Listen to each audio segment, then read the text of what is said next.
ఎవరినైనా చూసి బాబు నువ్వు చాలా అందంగా ఉన్నావయ్యా, యు ఆర్ సో హ్యాండ్సమ్, ఏంటి ఇప్పుడు దేవుడు నిన్ను అందంగా తయారు చేశాడు అంతే. అలాగే నువ్వేం శాశ్వత కాలం అందగత్తేమీ కాదు, నువ్వు శాశ్వత కాలం అందగడమేమి కాదు. కొంతకాలం బాగుంటావు, జిమ్ బాడీ మెయింటైన్ చేస్తావు, అదిరిపోద్ది. నువ్వు కూడా కొన్నాళ్ళు అయ్యి రాస్తావు, క్రీములు వేస్తావు, ఫేస్ ప్యాక్లు వేస్తావు, జుట్టుకి అయ్యి చేస్తావు, ఐబ్రో షేపింగ్లు ఆ గీపింగ్లు చేస్తావు, చెయ్యి. ఎంతకాలం చేస్తావు చెయ్యి. ఆ తర్వాత కొన్నాళ్ళకి చిన్న కర్ర చేత్తో పెట్టుకుని కొంటూ వస్తావు నువ్వు. ఆ రోజు ఖచ్చితంగా వచ్చే. అందుకే అన్నాడు దేవుడు, నాయనా ఇదేమి నికరం కాదు, ఊగిపోకో, ఈ స్టేజ్ వరకే అది అందం, ఆ స్టేజ్లో ఉంటుంది. ఆ స్టేజ్ దాటిన తర్వాత అది ఏమైపోద్ది, మాయమైపోద్ది. అప్పుడప్పుడు నేను పాత ఫోటోలు చూసుకున్నప్పుడు మా ఆవిడ నేను మాట్లాడుకుంటున్నప్పుడు అంటాను, నేను ఇంటర్ చదువుకునేటప్పుడు నేను మెట్లు ఎక్కువ వస్తుంటే నా తల ఇలా ఎగిరేది. ఇప్పుడు ఎగరడం మాట పక్కనే ఉంటుందో ఊడిపోతావు పోయిన వాళ్ళకాళ్ళు ఇది నిజం. నేను మెట్లు ఎక్కువ వస్తున్నాను అనుకోండి, అప్పుడు ఇలా మా సెంటర్ పాపిడి ఉండేది అనమాట, ఇలాగా అలా ఊగేది నా హెయిర్, అంత గుజ్జిగా ఉండి ఇలా ఊగుతూ ఉండేది హెయిర్.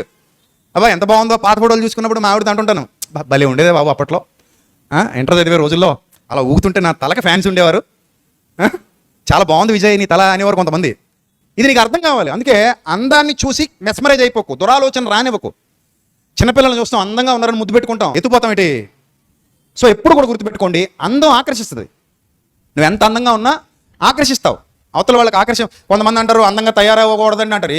అంటే తయారైతే ఆకర్షించేస్తారండి, తయారవ్వకుండా కూడా అందంగా ఉన్న వాళ్ళు ఉంటారు. మరి వాళ్ళ పరిస్థితి ఏంటి, ఇప్పుడు ముక్కు చెక్కేసుకోవాలా? కొంతమంది మగాళ్ళు ఉంటారు బేసిక్గా అందగాళ్ళు, హ్యాండ్సమ్గా ఉంటారు. వాళ్ళు వాళ్ళు అంతే, వాళ్ళు పుట్టుకతోనే అందగాళ్ళు మోసేలా ఏమా కదా, అది నీ కళ్ళతో చూడాలి మేము. కొంతమంది బేసిక్గా బాగుంటారు, చూడడానికి చూడముచ్చుకుంటారు, ముక్కు కళ్ళు బాగుంటాయి. సో అప్పుడు ఏమనుకుంటాం, బాగున్నాడు అబ్బాయి, అంతవరకే. ఇప్పుడు వాళ్ళు ఏం చేసుకోక్కర్లా, మేకప్ వేసుకోక్కర్లా, ఏ పౌడర్ రాయరాళ్ళు, natural beauties, natural handsome persons. అర్థమైందా? సో ఆ అందం కడ వరకు ఉండదు, అక్కడ దురాలోచన పుట్టడానికి వీలు లేదు. పుట్టిందా పాపము వలన వచ్చే జీతము మరణం. హృదయంలో నుంచి వచ్చే భయంకరమైన రోగం అది, వ్యాధి అది. ఆ ఆలోచన నిన్ను సన్మార్గంలో నడిపించదు, ఆ ఆలోచన నిన్ను నీతి మార్గంలో నడిపించదు, ఆ ఆలోచన నీకు మంచి స్థితిని కలిగించదు, దెబ్బ కొట్టేస్తుంది. జాగ్రత్త.